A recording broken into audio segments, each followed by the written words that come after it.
YouTube? This is your host with the most King G in the house. I'm gonna do the smallest video. Woo! Whoa! I'm gonna do this video, and it pertains. It's very good. It's gonna be very interesting.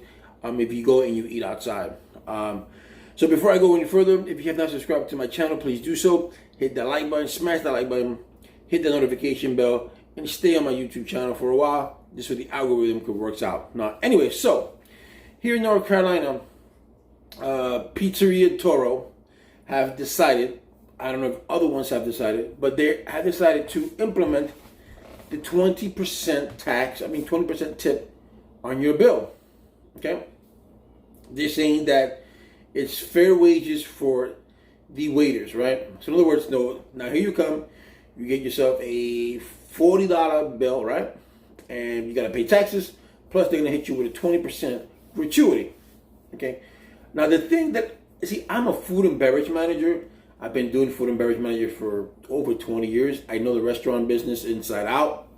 I've always been against pooling. I don't like pooling because when you have your money pooled, some people actually don't do their job. So if you have someone that made $200, then that person has to put those $200 into a pool, and then everybody gets the same amount. While other waiters don't do as much as the other ones, and that's why I'm against it. I'm all for runners getting a fair share of the tips money. If your restaurant has a runner, the host, the bartender, but 20% on a bill to be tacked on automatic, I think is a bad idea, because if you come think about it. A lot of people, you're putting the money into a pool because they're all going to get the same money, and a lot of people don't pull their weight. And the most important thing is that you don't get good service in all these places for you to give 20%. I'll give you an example. I went to Ruby Tuesday to where I work at. At Ruby Tuesday, the first time I went to Ruby Tuesday where I live at, the service was apart. Not the best service, but was apart. My plate came dirty. I asked for a carbonara. It was cold. One moment I ordered a rib, didn't have any, so I left it at that. The second time that I went, and this was like 3 weeks ago, I went back because my daughter wanted to take me. So we sat down. I ordered a full rack, right? My daughter ordered something else, and my wife ordered something. So there was 2 full racks and something else that I forgot what my daughter had ordered. And we stood there. The drinks came late. We were there for 10 minutes waiting for the drinks. Now the drinks came late. The girl took the order like 11 to 12 minutes after we sat down. They didn't give us any specials. After she took the order, that's when the coffee came in. And then after waiting on the table like for 20 to 25 minutes, that's when they came back and they said, "Oh, we don't have any more spare ribs. We don't have any ribs. Anything else that you want?" I said, "Well, that's what we wanted. We wanted ribs." After sitting down 20 minutes, this is something that you should have 86 a long time ago, so you can let the people know. Listen, 86 ribs, meaning that there's no more ribs, so you don't order. So when I ask you, I want a rack of ribs? We don't have any more full racks of ribs or half a rack of ribs. We don't have ribs at all. So okay, but at least you told me at the table, right? So then we waited there. They came back. They said that they had no more ribs. Then we really didn't want anything else because that's what we wanted. And then we were disgusted. We were like, if we order something else, and it was like, it wasn't like if it wasn't full, because it wasn't. If we order something else, they're gonna take their sweet time, and we're gonna be here already by the time we order again. It's gonna be another 40 minutes. By the time they get here, my hunger's gone. You go to a restaurant to relax, to eat. So then the waitress said, "Oh, no, don't worry about it. Whatever else you want, it's on me. I got it." So we just want a dessert. So we said, "You know what? Give us some dessert." So she brings us the dessert menu. There's only 3 desserts there. So we ordered chocolate with ice cream. She says, "I have the chocolate, but I have no ice cream." So I said, "Okay, fine. Give us that." We waited another 10 minutes. Nothing. So altogether, we were in the restaurant for a good 35 to 40 minutes with nothing. All we did was drank our soda, and I drank my coffee, and I walked out and left. Me personally, as a food and beverage manager, that would have never happened in my restaurant. If you don't have no food, then you 86 it. There's a certain amount of limit that you go to the table. I have a 2-minute rule that the person sits down 2 minutes later. How you doing? Blah blah blah blah. But these 2 times that I went to Ruby Tuesday, my experience it was horrible. So just can you imagine? I'm waiting there for 40 minutes. Let's just say give it 40 minutes. I get the food after 40 minutes. My bill comes to $150. I have to give 20% for a service that was horrible. Horrible. Because guys, when you go to a restaurant, the food could be great, but if you got bad service, that's not going to do it. You need good service. So giving 20% off the bat, it's a bad idea, because a lot of people that go to restaurants, let's say a lot of people they go to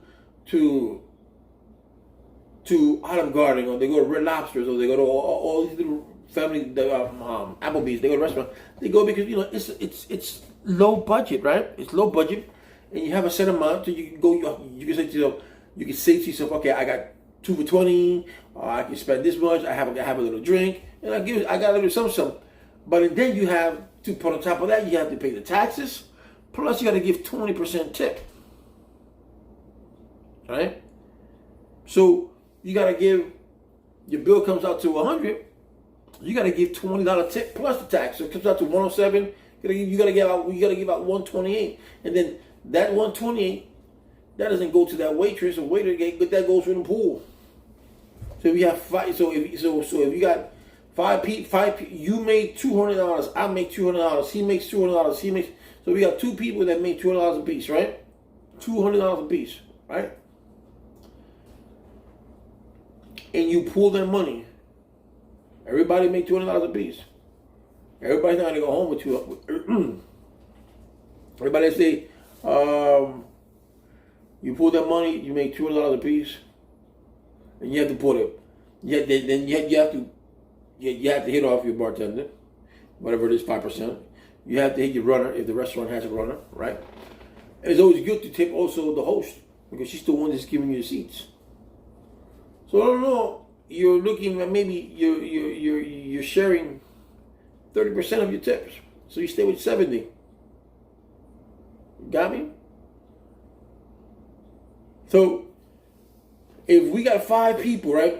Let's say this way: if I got 5 people, I made 200, you made 200, he made 200, she made 200, and this person only made 10, or this person made 50. Right? She got to pull 200, 200, 200, 200.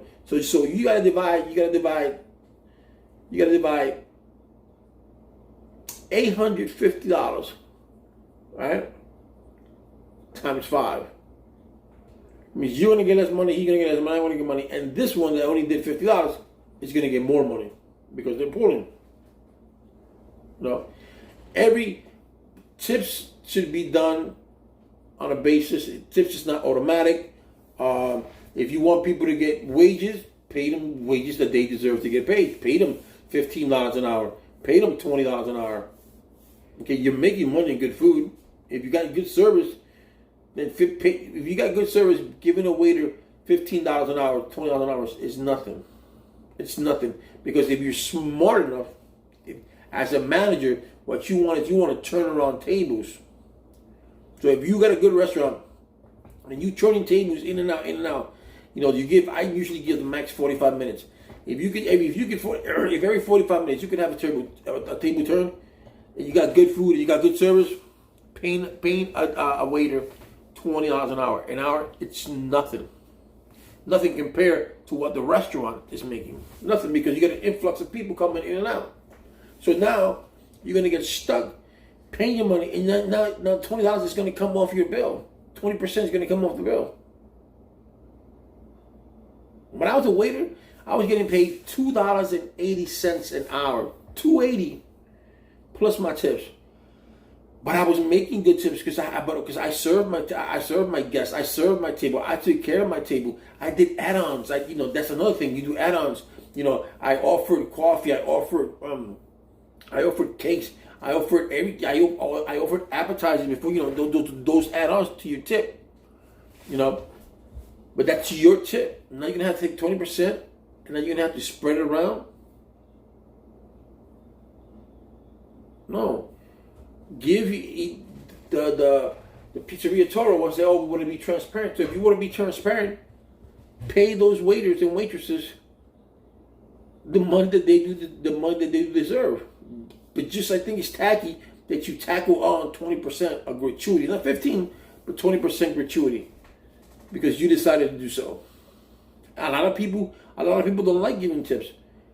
A lot of people, everybody at Pizzeria Toro doesn't give the best service there is. I don't know. I cannot tell you because I've never been to that restaurant, but I can guarantee you that there is someone in Pizzeria Toro, in any Pizzeria Toro, not just in North Carolina, but any Pizzeria Toro, wherever they're at, that lacks good customer service. That lacks that service of a waiter. They do. So you want to pay 20% on top of that for a service that was up to par? Because now you're obligated because it's in the bill. It's 20%. It's in the bill. Instead of you saying, you know what, these service was good. Let me give this person 10%. Let me give this person 20%. If my service is good, I over tip because I know what it is to be away. I know what it is. I've served tables of 20s. I've served tables of 30s in Puerto Rico alone before I came back to the States.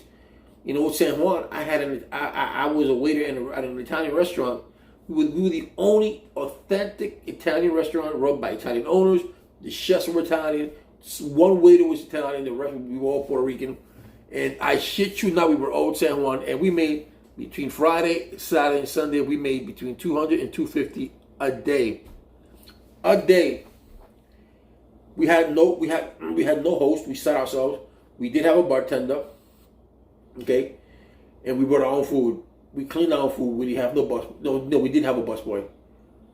So we made between $200 and $250 a day, and that's working from 5 in the afternoon to 12 o'clock midnight. That's when we closed, and then we did our tables. We cleaned our tables for the following day, and we were getting maybe, I think he was giving us like $25 per shift. $25 per shift for what, and plus what we were getting. I was making $600 in 3 days. I gave the bartender his share. The bartender hooked me up. I still give him more. If he did me 2 or 3 drinks, I still give him his percentage. But if he hooked me up, boom, you got 30%, 40%. Set on mine. That's the way it is. And this bartender gives him the same thing. So we all good. But to impose a 20% that you don't know if you're going to get good service or not, because the owner says he wants transparency, he wants to pay fair wages. So if you want to pay fair wages, and then give the waiter and the waitress the money that they deserve. And if you want to get fair wages, then you have yourself a turnaround. Don't have a table sitting down for an hour and a half. You don't do that, because that table that's there for an hour and a half is costing you money. All right.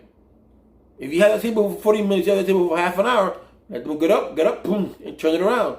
That's how you make money. But you don't let a table sit down for an hour and a half unless it's a big table and the tip is good. You're gonna say, you know what? Even if this person stood here 2 hours, at least those 2 hours is worth it, because when the bill came, boom, boom, you got $500-600 worth of food that was consumed, drinks and everything. So it was worth it. But if you're gonna have 2 people, you're there for an hour and a half just to eat 2 steaks and 2 glasses of wine, and then you yapping there for 2 hours, you're losing money. So you have to learn to take that table and turn it around as quickly as possible. And when I'm food and beverage manager, I try to have my tables in and out in 45 minutes. That's good enough time for you to sit down, have your wine. My chefs were quick. The Italian restaurant in Puerto Rico, the food was al dente. The food was done not even in between 5 and 10 minutes. So it was good. So we had a turnaround like this, But when you had to turn around for an hour or 2 hours sitting down on the table, that's not good. So you're losing. The restaurant is losing because the other people go, I got no seats, so I go somewhere else. But to impose 20% on a guest, that's harsh. Because, like I said, every restaurant, every server does not give you the same service. There's an etiquette way to give service. There's a correct way everyone should give service. I've given seminars to restaurants in Puerto Rico and in New York. I've been hired to give seminars, and I've taught waiters and waitresses how you serve. What's the proper way to serve? From from the menus, from the wines, from how to, who gets what first, because all that goes into play. You just don't go to tell, hi, my name is Kinjio, blah blah blah blah. There's more than that. And in my seminars, I haven't done a seminar in like 6 years, but in my seminars, I teach those servers, those waitresses, the bartenders, how to interact with the guests, how this person gets served, who gets served, what gets served first, who it's seated, where do you start taking the order, because there's a way you take the order. This way, when you take the order, if you don't have a runner, or you do have a runner, let's just say you're facing the table like this, and then you ask this person number 1, number 2, number 3, number 4. You don't write down number 1, number 2, number 3, number 4, but you ask the first person on the list, blah blah blah. So when you put it in the computer, number 1, number 2, number 3. So when the runner comes, the runner looks it up, the runner knows who goes to what. Doesn't have to ask, who ordered the fettuccine alfredo, or who ordered the shrimp scampi, or who ordered the lobster. Because when you do that, that looks kind of tacky. You want to go and say, okay, ma'am, here's your runner. Sir, here's your runner. Ma'am, here's yours. And sir, here's yours. Boom. Everything's okay? Boom. And you leave. Anything else you need? Give me a call. You let them eat. You let them do this and that. You come back 2 minutes later, after the second or third bite. How's everything? How's everything, man? How's your lobster? How's your steak? How's your scampi? Everything's good? Anything else I can get you? No? Okay, thank you. Enjoy. And you leave it at that. And you leave. That's it. You don't go back to the table. That's annoying. But getting back to the 20%, I think 20%, it's good, but that's not something that you should impose on guests. That's very tacky. If you want to be transparent, and you want your waitresses and bartenders and runners to get paid, then give them a good wage. Turn around your tables as quickly as possible, and you'll see how those waiters and waitresses are going to get paid good. Give them 10 to 20. Give them $20 an hour, because you got to be staying on a good restaurant. You have to be standing up 10 to 12 hours a day. So you give them $120. You're not losing money, bro. Trust me, you're not losing money. And if that waiter can have that guest happy, I guarantee you that guest is going to come back, and that guest is going to tell one of his or her friends, "Hey man, go to this pizzeria or go to this restaurant. The service is great." I mean, I had Kinjio was great to the T, and people are going to come and say, "Oh, yeah, the service is good." Now, the food is not great, but some people love the service, and the service is great. So, people, that's what's going on now. That's in Pizzeria Toro. So, I'm not going to say to go and don't go there, but remember that if you do go there, you're going to get hit whatever bill it is with a 20% tip. So, it is what it is, guys. Thank you for watching, and God bless.